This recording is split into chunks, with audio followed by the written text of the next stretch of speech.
Oke, subtopik kuliah kita pada kesempatan kali ini adalah tentang pengaruh korupsi dalam bidang ekonomi dan pembangunan. Di dalam pertemuan sebelumnya kita sudah membahas bahwa korupsi itu memiliki efek yang destruktif di segala bidang, ya. Tidak hanya secara fisik tetapi juga secara moral dan juga budaya. Nah, kali ini kita akan bincang tentang bagaimana pengaruh korupsi di bidang ekonomi dan pembangunan.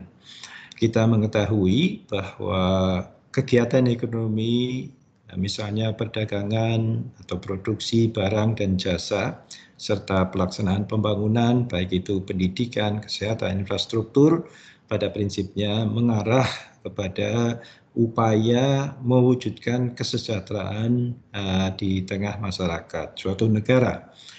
Nah, korupsi itu menyebabkan pelambatan, ya, atau bahkan handicap yang bersifat destruktif di dalam maksud pencapaian tujuan kesejahteraan tersebut dengan berbagai macam efek yang berpengaruh secara negatif terhadap pembangunan atau pelaksanaan kegiatan bidang ekonomi maupun pembangunan pada umumnya.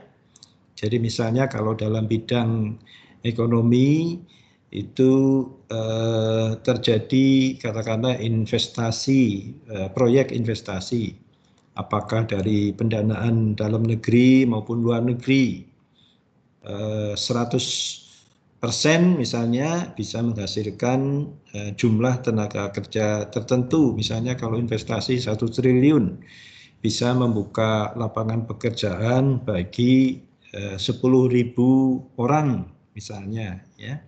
Tapi kalau dari awal investasi tersebut itu terpengaruh oleh korupsi, misalnya kalau investor itu disuruh untuk membayar kepada pejabat, memberikan kompensasi-kompensasi tertentu kepada pejabat, dari nilai investasi 1 triliun mungkin bisa berkurang menjadi 900 miliar.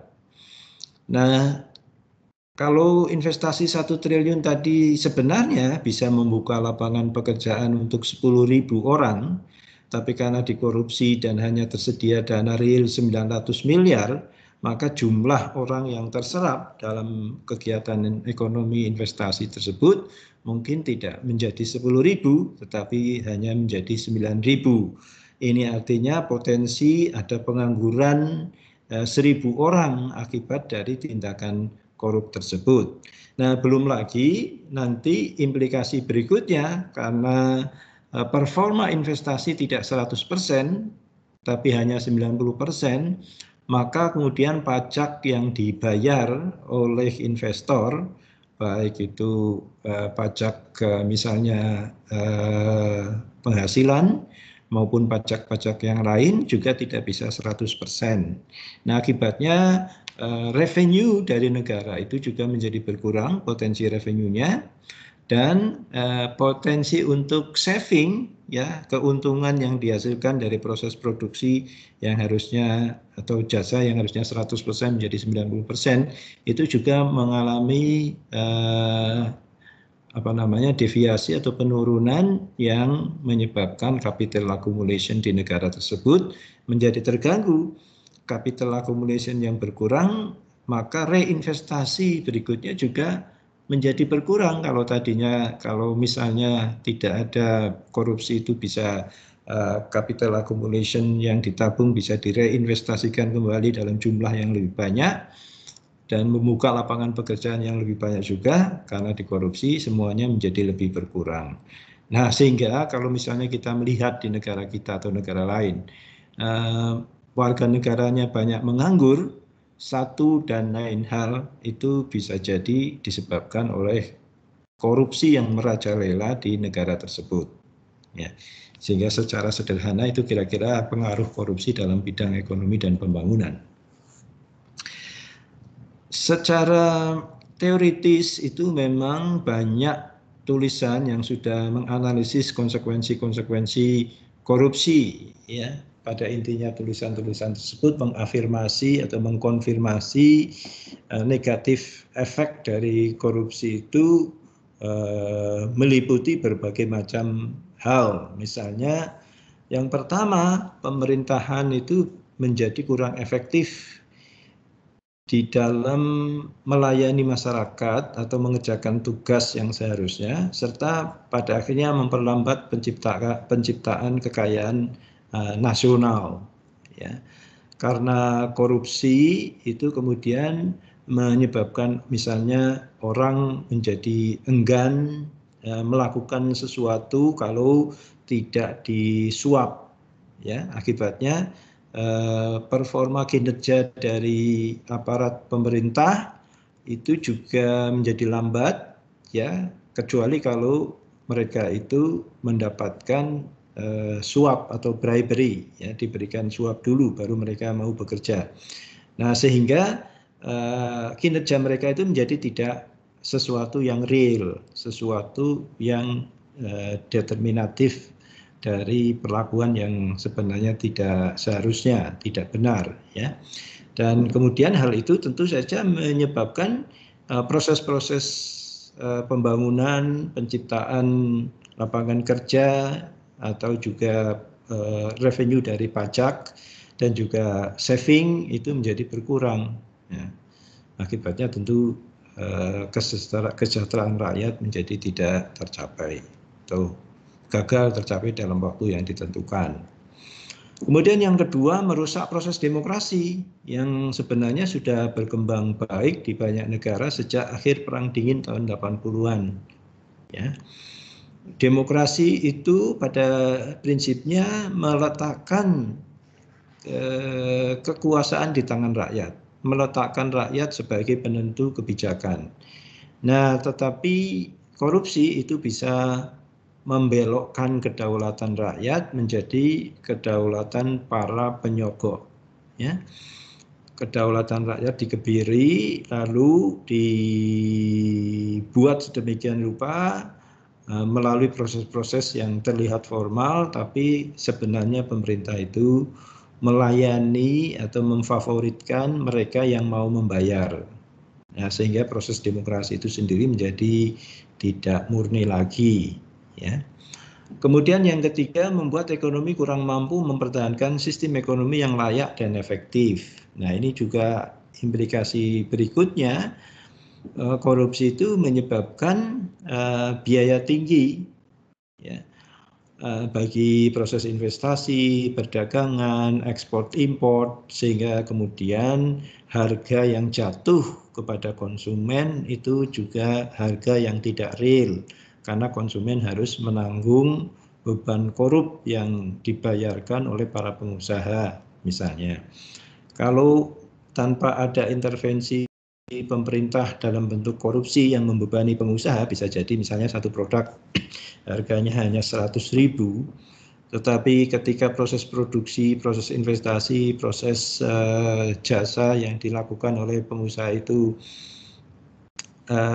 ditambah beban korupsi yang diminta oleh para pejabat, maka yang harga 100.000 itu bisa menjadi 140.000 atau bahkan menjadi 200.000, sehingga konsumen itu ikut menanggung biaya produksi yang tidak real. Ya. Kemudian yang keempat, korupsi itu juga berkontribusi pada tingginya biaya layanan publik untuk memberikan lebih banyak pendapatan pada pegawai negeri sipil atau pegawai pemerintah yang lain. Ya. Mengurus paspor misalnya, harusnya secara formal biayanya yang masuk kas negara hanya 150.000 per dokumen, tapi dibuat belit, dibuat susah, dibuat macam-macam sehingga publik itu merasa tidak nyaman atau tidak tahan dengan perlakuan dari para birokrat yang mengurusi paspor, ya, misalnya harus bolak-balik, mereka harus bayar angkutan umum, taksi, akibatnya karena tidak tahan, mereka terpaksa harus membayar biaya ekstra agar segera selesai urusannya di situ. Nah, itu pada akhirnya jumlah real yang harus dikeluarkan oleh masyarakat untuk mendapatkan layanan menjadi bertambah banyak, ya. Begitu juga ketika masyarakat mengurus dokumen pertanahan misalnya, sertifikat tanah atau dokumen perizinan yang harusnya mungkin biayanya hanya 100.000 bisa menjadi 200-300.000, ya. Nah, ini kalau kalian besok menjadi seorang birokrat, jangan sampai memiliki keinginan-keinginan mempersulit rakyat untuk memaksa mereka membayar lebih, ya. Itu dosa yang sangat besar. Nauzubillah, jangan sampai mahasiswaku ketika kamu menjadi seorang birokrat itu mempersulit urusan dengan keinginan agar rakyat itu menyuap. Itu dosanya double-double. Sudah mempersulit dan memaksa rakyat untuk menyuap kalian. Nah, itu kalian tidak mungkin bisa masuk surga itu, ya. Kalau ada birokrat dengan tujuan atau dengan niatan yang jahat seperti itu, dia sungguh-sungguh merupakan pengkhianat terhadap rakyatnya sendiri. Oleh karena itu, berhati-hatilah, ya, jaga integritas, moralitas kalian nanti kalau menjadi pegawai, jangan ikut-ikutan orang gendeng.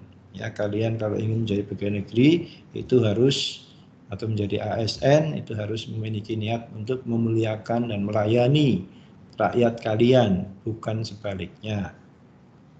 Ya, Pak Budi minta kalian berjanji dalam hati supaya kalian jadi pegawai-pegawai yang sukses sebagai pelayan publik, bukan menjadi penalu bagi masyarakat.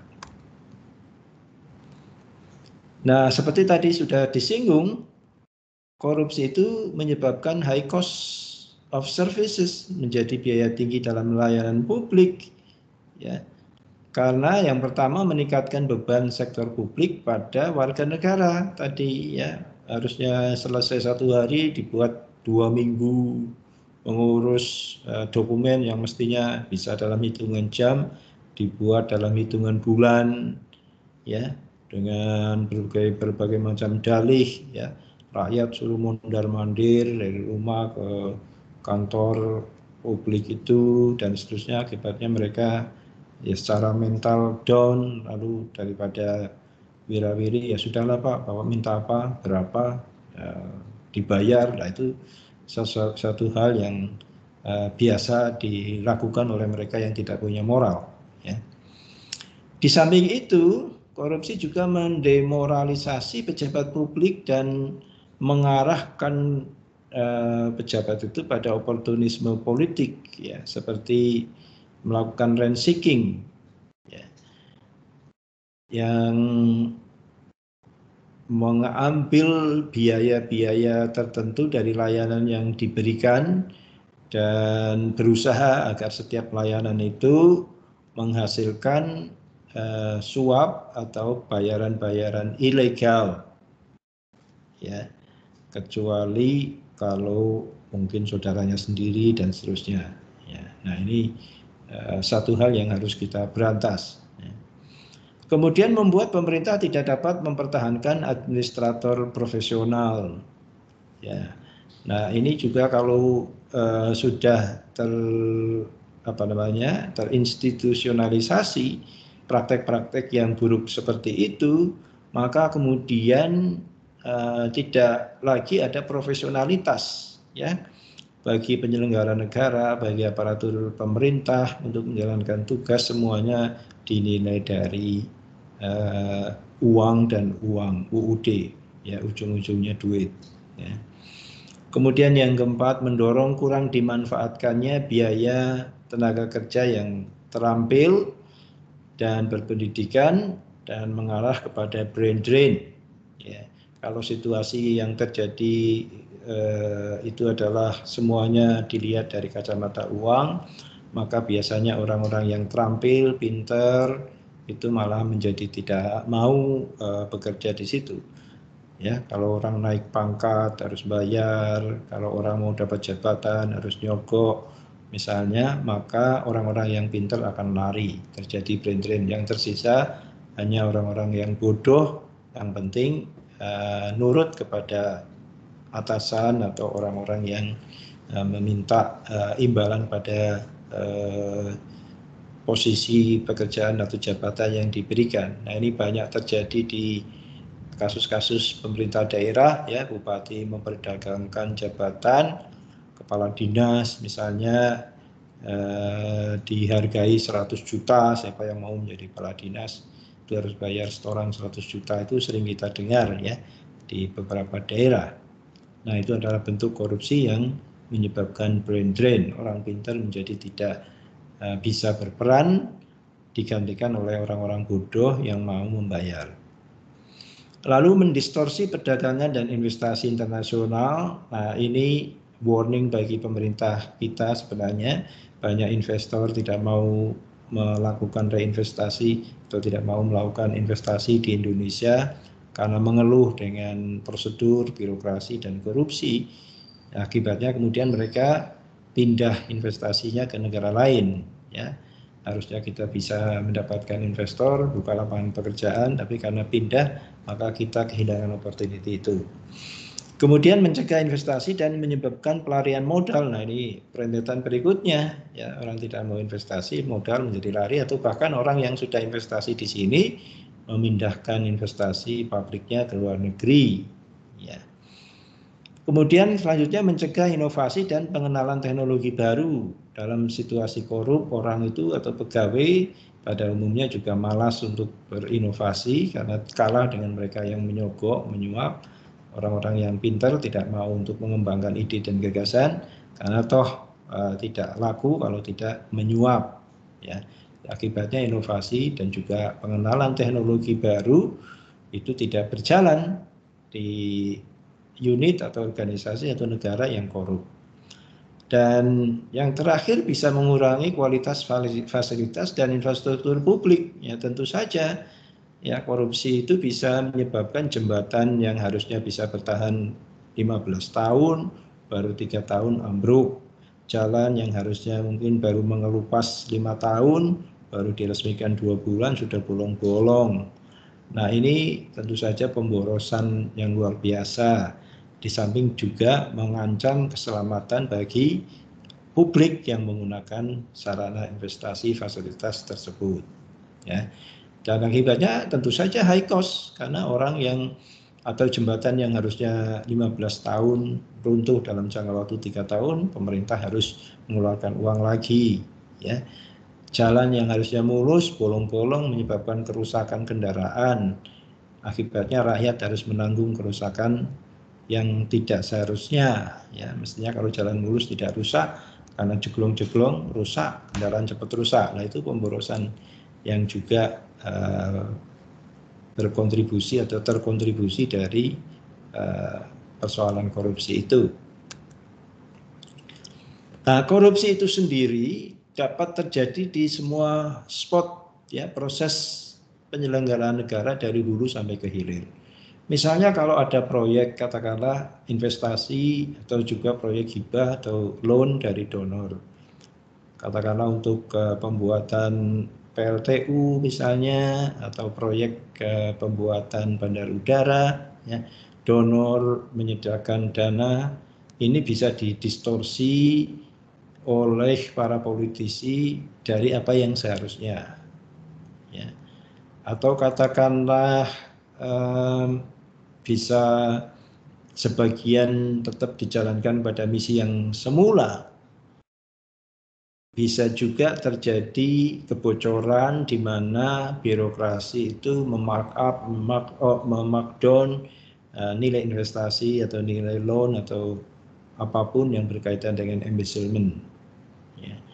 Lalu kemudian kalau seandainya bisa dijalankan sebagian lagi kepada pemerintah daerah atau kementerian, lalu kemudian ada kebocoran lagi dalam proses procurement atau lelang dan seterusnya, ya.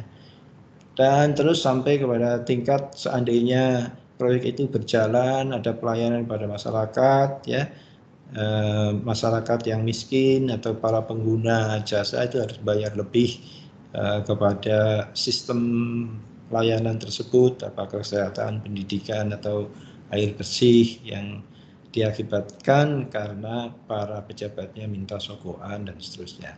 Nah, sehingga yang namanya korupsi itu bisa terjadi dari ujung hulu ke ujung hilir dari satu program atau proyek atau penyelenggaraan pemerintahan atau penyelenggaraan negara. Nah, kalau kita melihat pola interaksi koruptor dan jenis korupsinya, itu kita bisa petakan dalam 3 sektor. Jadi peristiwa korupsi itu sendiri bisa terjadi dalam hubungan antar pejabat publik, ya, atasan dengan bawahan atau lintas sektor. Bisa juga terjadi dalam hubungan pejabat publik dengan aktor swasta, atau juga pejabat publik dengan rakyat pengguna jasa. Ya, sehingga hubungan-hubungan di antara 3 sektor ini semuanya memiliki potensi untuk dipengaruhi dalam praktek atau dengan praktek-praktek yang bersifat koruptif. Misalnya kalau hubungan antara pejabat publik dengan pejabat publik lain atau pegawai pemerintah yang lain itu terjadi misalnya dalam kasus penyalahgunaan aset, ya. Misalnya yang paling sederhana mobil dinas yang harusnya dipakai untuk kepentingan kedinasan dipakai untuk kepentingan yang bersifat pribadi, ya. Atau aset kementerian yang harusnya itu pemasukannya masuk ke kas negara, kong kali kong antar pejabat atau pegawai, kemudian uangnya masuk ke kantong pribadi, yaitu sangat mungkin terjadi. Kemudian yang kedua, dalam konteks atau kasus ini banyak terjadi pengangkatan dan rotasi jabatan. Ya. Kalau orang ditempatkan di tempat basah, ya dinas atau biro yang basah, dilelang jabatan itu, siapa yang bayar paling tinggi itu yang dijadikan kepala dinas atau kepala biro. Itu sangat sering terdengar ya di berbagai macam instansi dan juga pemerintah daerah. Kemudian bisa juga dalam bentuk atau kasus penggelapan dan suap dalam perencanaan dan penganggaran. Ya, kong kali kong antar pejabat di satu instansi untuk membuat rencana anggaran dan juga nantinya penggunaan anggaran itu bisa ditilep. Ya. Kemudian di dalam konteks yang kedua, hubungan antara pejabat publik dengan swasta, bentuk korupsi yang terjadi misalnya adalah kolusi, suap, penyalahgunaan dalam lelang dan pengadaan barang jasa, ya, mengatur tender itu, dan juga pengurangan kualitas konstruksi. Ini sering kali terjadi, misalnya mengapa jembatan ambruk, sekolah, bangunan rusak belum waktunya, ya, jalanan bolong-bolong belum saatnya. Nah, ini bisa jadi karena pengurangan kualitas konstruksi. Harusnya misalnya semen dibanding pasirnya itu 1:5, ya, dibuat 1:10, ya misalnya. Nah, sehingga kualitas bangunannya menjadi rendah. Lalu kemudian hubungan di dalam konteks publik dengan rakyat pengguna jasa, korupsi terjadi dalam bentuk bribery for services, dalam bentuk penyuapan untuk mengakses layanan, dalam bentuk illegal connections, orang diizinkan untuk membuat koneksi-koneksi ilegal, misalnya dalam layanan air, listrik, atau lainnya, yang mana uangnya tidak masuk kas negara tapi masuk kas oknum, atau juga dalam bentuk falsifying bills and matters atau perekayasaan bil atau tagihan dan meteran, ya, harusnya bayarnya misalnya 100.000 dibuat 50.000, nah 50.000-nya itu masuk kepada kantong si pejabat. Itu bisa jadi seperti itu. Nah, selanjutnya kita bisa menganalisis terjadinya korupsi dalam sequence penyelenggaraan atau pengelolaan negara atau pemerintah, atau juga dalam aspek yang sempit itu pelaksanaan proyek, ya, mulai dari pembuatan kebijakan, perencanaan, manajemen, juga tender dan pengadaan, lalu pelaksanaan pembangunan atau pengoperasian atau juga pelaksanaan jasa, dan sistem pembayaran. Jadi di area-area ini semuanya rentan terhadap kasus korupsi, ya. Nah, kalau di derivat lebih lanjut, petanya itu seperti ini, ya. Aspek pembuatan kebijakan, pembuatan perencanaan, anggaran, dan manajemen itu hubungan yang terjadi adalah dari aktor pemerintah ke pemerintah. Jadi korupsi-korupsi yang terjadi di sini adalah korupsi antar aktor pemerintahan. Nah, di dalam konteks tender pengadaan, konstruksi, dan juga pelaksanaan proyek atau program, itu biasanya ranah hubungan pemerintah dengan swasta. Ya, korupsinya terjadi di ranah ini.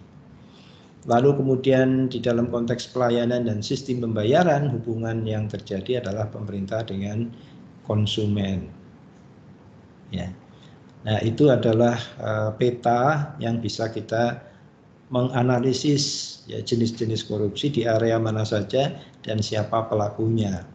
Nah, kalau kalian nanti mau membuat skripsi atau penelitian tentang korupsi, ini bisa menjadi framework.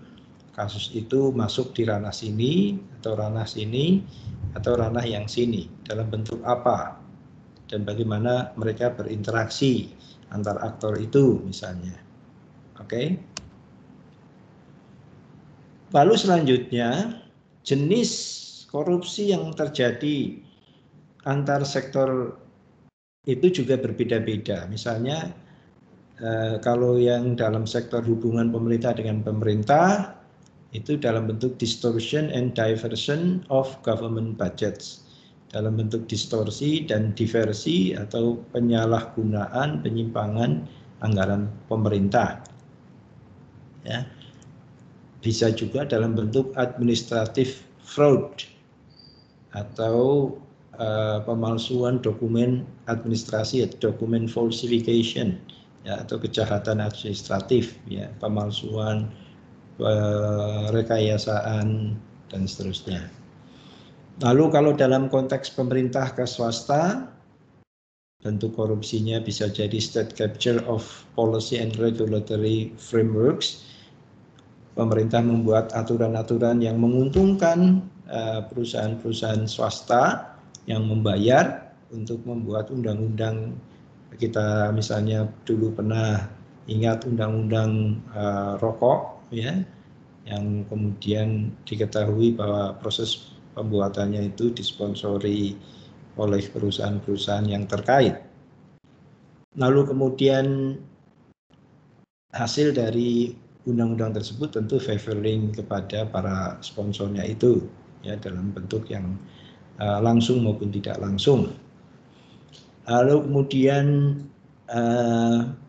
bribery, fraud, collusion in tenders, ya, penyuapan, penggelapan atau kolusi dalam pemenangan kontraktor di suatu tender, fraud, bribes in construction, ya, juga penyuapan dalam pengawasan konstruksi agar tidak dinilai negatif, ya, pengawasnya dikasih uang agar penyimpangannya itu tidak dimasalahkan misalnya. Lalu jenis korupsi yang terjadi di sektor hubungan pemerintah ke konsumen, ya, tentu juga bisa dalam bentuk suap atau extortion, ya, pemaksaan, ya, pemerasan, dan seterusnya.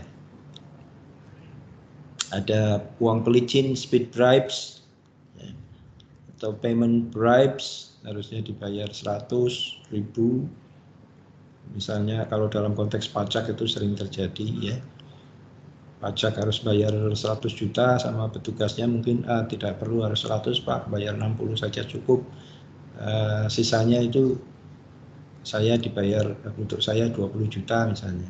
Ya, sehingga ada kong kali kong antara petugas pajak itu sangat mungkin dengan pengusaha di situ. Ya. Nah, di dalam konteks ini ada indikasi-indikasi yang bisa kita deteksi dalam hubungan interaksi pemerintah kepada pemerintah. Misalnya itu kalau terjadi situasi di mana di sektor tertentu itu ada monopoli dan tarif abnormalities, ya, ada monopoli atau tarif yang tidak normal. Lalu ada lack of clarity of regulator provider rules, ya, ada ketidakjelasan peraturan-peraturan yang terkait, itu merupakan indikasi akan kemungkinan terjadinya korupsi. Sehingga kita bisa membuat satu kebijakan anti korupsi yang misalnya berkaitan dengan policy and tariff reform aspiration. Ya, ada kebijakan distrukturkan, ada supaya tarif itu disusun ulang setelah dievaluasi yang kira-kira rawan itu mana, itu diperbaiki. Lalu transparent minimum standards, dibuat ketentuan yang terbuka, transparan tentang standar minimum yang harus dipenuhi, dan juga ada audit independen, ya, independent auditing untuk memeriksa peraturan-peraturan yang diciptakan itu, ya, potensi kerugian negaranya ada enggak dalam peraturan itu. Lalu kemudian di dalam planning and budgeting, korupsi di dalam perencanaan dan penganggaran, itu indikator awalnya bisa dalam bentuk embezzlement in budgeting, planning, fiscal transfers, ya, ada anggaran-anggaran yang tidak wajar penggunaannya, speed complexity of budget processes, apakah ada misalnya proses pembayaran yang bulat, proses penentuan anggaran yang berliku-liku atau tidak, number of signatures, percentage spending on capital intensive spending, persentase orang atau number atau jumlah orang yang harus bertanda tangan. Biasanya ini juga rawan, tanda tangan itu bisa diamati, kalau semakin banyak potensi korupsinya juga semakin panjang, ya. Lalu persentase spending on capital intensive spending, dalam hal ini investasi atau belanja kapital, persentasenya apakah cukup besar atau tidak dalam satu proyek, ya, semakin besar pula kecenderungan untuk terjadinya penyimpangan. Nah, di dalam konteks ini tindakan anti korupsi yang bisa dilakukan bisa meliputi citizen oversight and monitoring, memberdayakan masyarakat untuk ikut mengawasi dan memonitor pelaksanaan proyek atau program. Technical auditing, ada audit teknis diterjunkan, ya, oleh mereka yang mengetahui tentang misalnya kelayakan infrastruktur, kelayakan bangunan, kelayakan jasa, dan seterusnya. Lalu participatory planning and budgeting, ada keikutsertaan publik di dalam penyusunan rencana dan anggaran yang dibuat oleh satu instansi. Kemudian di dalam konteks manajemen dan program desain, indikasi awal terjadinya korupsi itu bisa berbentuk unequal senior staff, ya, unqualified senior staff, orang-orang yang tidak mampu tapi ditunjuk untuk menjadi pejabat, low salaries, high perks, dan pengaturan aset, ya, ketika ada penentuan anggaran atau pembagian atau pembayaran upah yang terlalu rendah dan seterusnya, mungkin sebagian dari upah itu dikorup, ya, atau juga misalnya yang terjadi dalam bantuan sosial Menteri Juliari tempo hari, ya, ada kasus menteri ditangkap KPK karena diindikasikan, ya, mengurangi jumlah bantuan sosial dari yang seharusnya. Ya. Lalu increase price of informal product atau services, atau juga kalau ada tarif-tarif yang tidak normal dari biasanya, nah itu juga bisa mengindikasikan adanya korupsi. Nah, di dalam konteks ini, tindakan anti korupsi yang bisa dilakukan itu bisa dalam bentuk performance-based staff reforms, ya. Ada reformasi penilaian pegawai berdasarkan kinerja, transparent competitive appointments, ada transparansi dan bidding atau penunjukan yang kompetitif, ya, penilaian-penilaian yang sifatnya transparan di dalam menunjuk pegawai atau pejabat dan seterusnya. Nah, ini adalah rangkaian tindakan anti korupsi yang nantinya bisa difikirkan ketika kalian itu menjadi pegawai ataupun juga menjadi para pengawas atau pemeriksa di dalam program proyek pemerintah.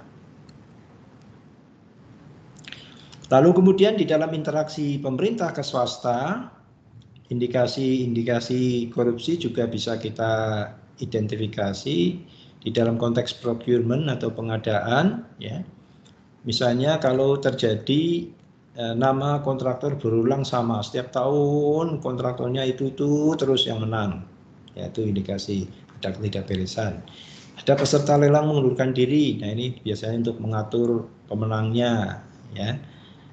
Itu juga merupakan indikasi ketidakberesan. Atau tarif anggaran yang tidak wajar, ada markup dan seterusnya, itu ada indikasi yang bisa terjadi korupsi di situ. Untuk mengantisipasi, kita bisa melakukan tindakan seperti menyederhanakan dokumen lelang, ya, membuat transparansi dalam pengadaan dan layanan, ada informasi yang bersifat online, semua orang bisa mengakses, ya, jadwal sudah di mana, lalu yang eligible siapa saja, ada yang tidak bisa jadi kontraktor dengan alasan apa, penilaiannya itu dibuat transparansi seperti itu mestinya. Lalu juga keikutsertaan publik dalam penentuan layanan pengadaan, ya, publik atau LSM itu diperkenankan untuk itu ikut mengawasi, melaporkan kalau tidak terjadi atau misalnya terjadi ketidakberesan di dalam proses procurement atau tender itu. Lalu kemudian di dalam proses konstruksi atau pembangunan pelaksanaan proyek, indikasi terjadinya korupsi itu bisa dalam bentuk ketentuan yang berubah-ubah atau pekerja yang dibayar rendah dan seterusnya.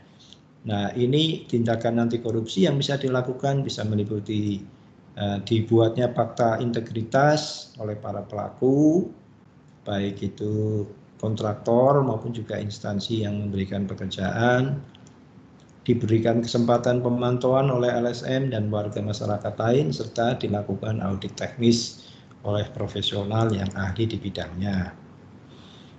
Lalu kalau korupsi itu di dalam area operasi, pelaksanaan proyek maupun juga layanan, indikasi terjadinya korupsi itu dalam bentuk misalnya ada monopoli atau tidak di situ. Manakala terjadi monopoli dalam satu layanan, maka besar kemungkinan ada potensi korupsi.